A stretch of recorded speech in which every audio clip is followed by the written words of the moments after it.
sense of deja vu almost, but give us a sense of where you think this negativity is coming from at the moment, not just China markets, but just looking elsewhere in this part of the world. Yeah, I mean, that's the billion-dollar question. I mean, the funny thing is that in the developed markets, we're seeing relative stability.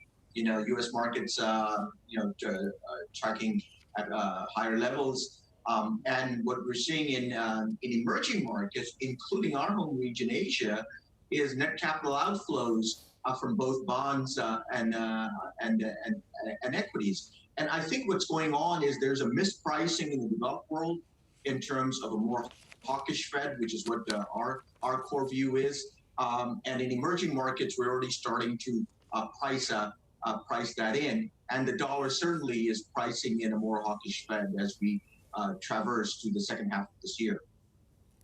Well, indeed, and that's something that I think you've been looking at closely, suggesting that we may well be seeing a Fed which would ultimately be behind the curve. And what would happen if we had to taper sooner rather than later and hike rates sooner rather than later means money outflow out of risk assets, particularly emerging market ones. And is that what we're pricing in?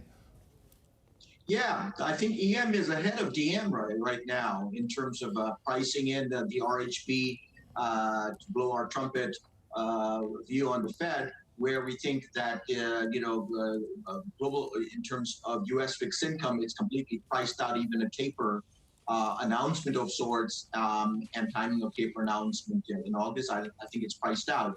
The RHB view is that Fed at the August meeting will announce the taper, and the timing will be for late this year, early next year. And we're thinking that the Fed actually hikes by 25 basis points at the end of 2022 and an additional 50 basis points by 2023. So what do you do with all this top-down Fed view?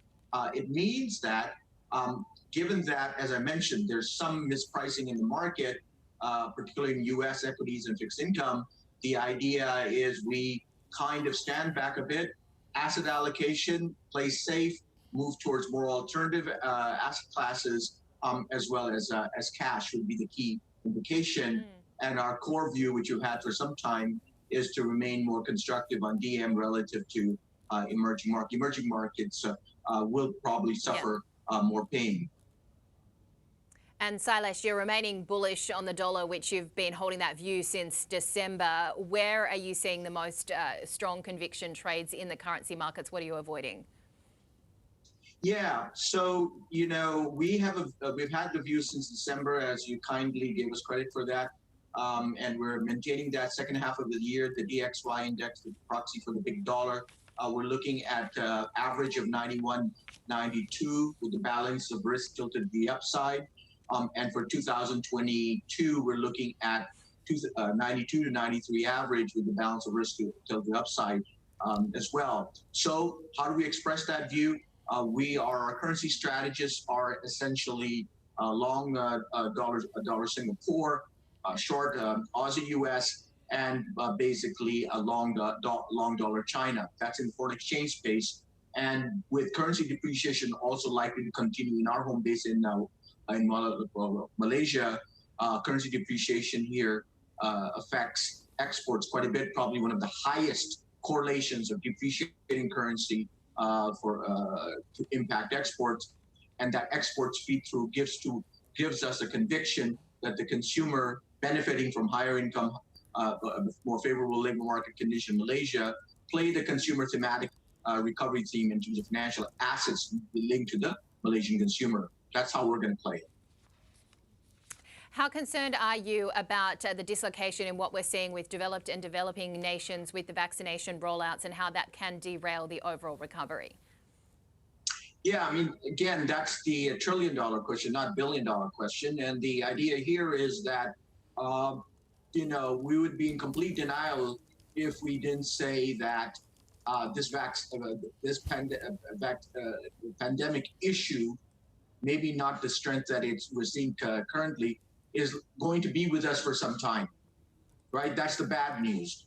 The good news is that when we look at least in this part of the world, economic agents, both consumers and businesses, they're already adjusting to this new environment.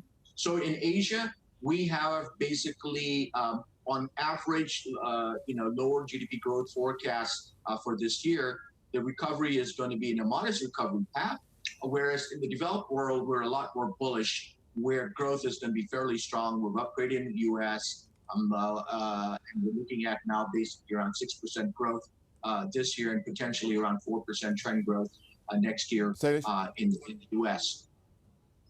Yeah, IMF upgrading also the US to 7%. But I just want to get your view on fixed income markets very quickly here. Just taking a look at a dislocation. Perhaps we'll see a steepening in Southeast Asia of the local bond currency curve, whereas the US sort of counterintuitively may well flatten. Yeah, because here's what's going to happen if the RHB hawkish Fed view materializes in the near term.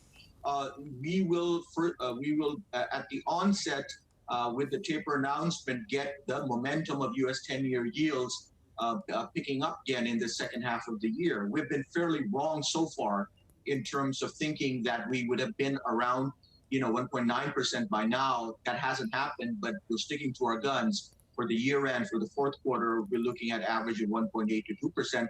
And at the same time, the U.S. curve starts pricing in rate hikes coming in sooner rather than later. So we get a flattener, parallel shift up in the U.S. curve, but we continue to see steeper curves here in Southeast Asia, where we're the most concerned, in Indonesia steepening.